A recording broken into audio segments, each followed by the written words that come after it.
السلام علیکم۔ میرا آج کا ٹاپک ہے پنشمنٹس ان اسلام۔ اسلام میں جو حدود ہیں، جو کہ سزائیں بتائی گئی ہیں، انکلوڈنگ جو قتل کی سزا ہے۔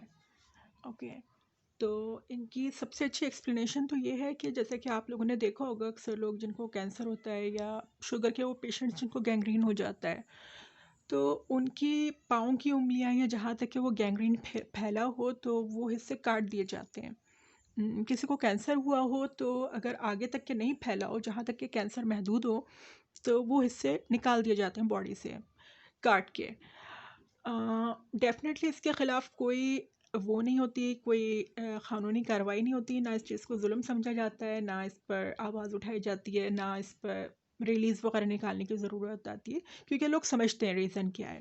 تو اسلام میں بھی جن چیزوں پر قتل کی سزا ہے یا دوسری سزائیں ہیں، تو وہاں پر ریزنس بہت زیادہ ویلڈ ہیں اگر سمجھا جائے۔ اسلام میں ایکچولی نہیں پسند کیا گیا کہ معاشرے میں زنا ہو، قتل ہو رہا ہو، چوریاں ہو رہی ہوں، یا شراب چل رہی ہو، یا اس طرح کی دوسری لتیں، اور جن کی وجہ سے پوری پوری فیملیز تباہ ہوتی ہیں، خاندان تباہ ہوتے ہیں، اور یا کوئی اور بڑا نقصان ہوتا ہے۔ اسلام میں غیر شادی شدہ شخص جو کہ زنا کرے اس کے لیے لیشز کی سزا ہے، کوڑوں کی، اور جو شادی شدہ زنا کرے اس کے لیے قتل کی سزا ہے۔ تو ڈیفینیٹلی اسلام یہ چیز نہیں پروموٹ کرتا کسی بھی طور کہ کوئی شادی شدہ بندہ چیٹ کر رہا ہو۔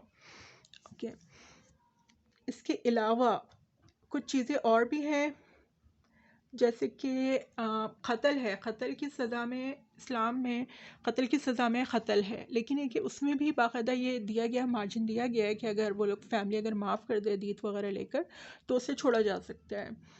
اچھا، ایک چیز اور ہے کہ ریپ کے بارے میں اکثر لوگ سوال کرتے ہیں کہ 4 مرد کہاں سے لائے گی عورت گواہ کے طور پہ۔ تو ریپ کے کیس میں یہ صحیح مسلم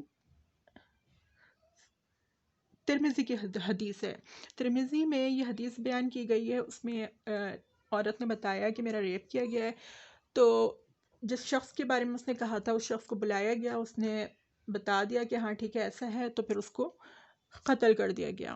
تو 4 گواہ وغیرہ نہیں منگوائے گئے یا کوئی اور چیز۔ اور ایک چیز اور ہے کہ اس لڑکی کو بالکل بھی ایکیوز نہیں کیا گیا کہ تم اکیلے کیوں جا رہی تھی، یا تمہارے کپڑے ایسے کیوں تھے، یا تمہاری کس چیز کی وجہ سے اس چیز کی نوبت آئی۔ اچھا، اس کے علاوہ ایک چیز اور ہے کہ سزا دینے کا حق صرف اسلامک رولر کو ہے، اسلامک رولر یا جو بھی رولر کے طور پہ اپوائنٹ کیا جائے اس چیز کے لیے۔ یہ نہیں کہ کوئی بھی بندہ پکڑ کے کسی کو بھی کوڑے لگا دے یا قتل کر دے، یہ چیز نہیں ہے۔ اچھا، ریپڈ لڑکی کے لیے بھی کوئی سزا نہیں ہے۔ اور ایک چیز اور ہے کہ قرآن شریف میں بتایا گیا ہے اگر کسی کو فورس کیا جائے کسی گناہ کے لیے تو اس کے لیے بھی پھر سختی نہیں ہے۔ اچھا، ایک چیز اور ہے، ایک پوائنٹ ہے کہ یہ صحیح بخاری کی حدیث ہے کہ اگر کسی کے اوپر کوئی اسلامک حد بھی قائم ہو رہی ہے تو اس سے نفرت کرنے کا منع کیا گیا ہے۔ اور کچھ صحابہ کرام کسی شخص کو کہہ رہے تھے جو کہ شراب پی لیا تھا، پھر اسے سزا کے لیے لایا گیا تھا، تو صحابہ کرام جب اسے برا بھلا بولنے لگ گئے تو آپ صلی اللہ علیہ وسلم نے فرمایا کہ اسے مت بولو، کیونکہ وہ اللہ اور اللہ کے رسول سے بہت محبت کرتا ہے۔ تو یہ چیز بھی ہمارے دین میں کانسیپٹ نہیں ہے کہ اگر کسی نے کوئی غلط چیز کر لی اور اس کی اسے سزا دے دی گئی تو اسے برا بھلا سمجھا جائے، یہ کانسیپٹ بھی نہیں ہے۔ اس کے علاوہ اسلام میں تو چلیں یہ سزائیں ہیں، چوری پر ہے، زنا پر ہے، ریپ پر ہے، اور ان چیزوں کے اوپر سزا ہے، قتل پر ہے۔ باقی دوسرے ریلیجنس میں،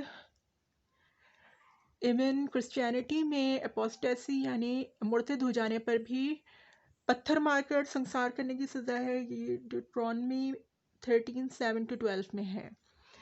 شرک پر بھی سزا ہے، اسی میں 17:2-5 میں ہے، شرک پر قتل کی سزا ہے، اسٹون ٹو ڈیتھ، سنسار کر دینے کی سزا ہے۔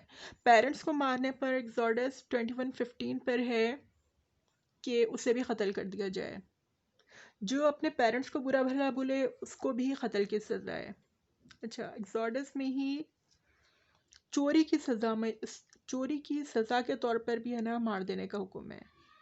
تو اسلام ایک تو واحد اکیلا وہ نہیں ہے، قتل کی سزائیں بہت سارے دوسرے ریلیجنس میں بھی ہیں، اور ایسی چیزوں پر ہیں جن میں اسلام میں نہیں ہے قتل کی سزا۔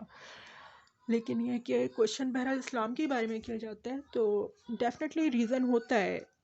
خدا کی طرف سے اگر کوئی دین اگر قائم کیا جا رہا ہے دنیا میں تو اتنا ہوتا ہے کہ دنیا میں کرپشن نہ پھیلے، اس سوسائٹی میں کرپشن، غلط چیزیں وغیرہ نہ پھیلیں۔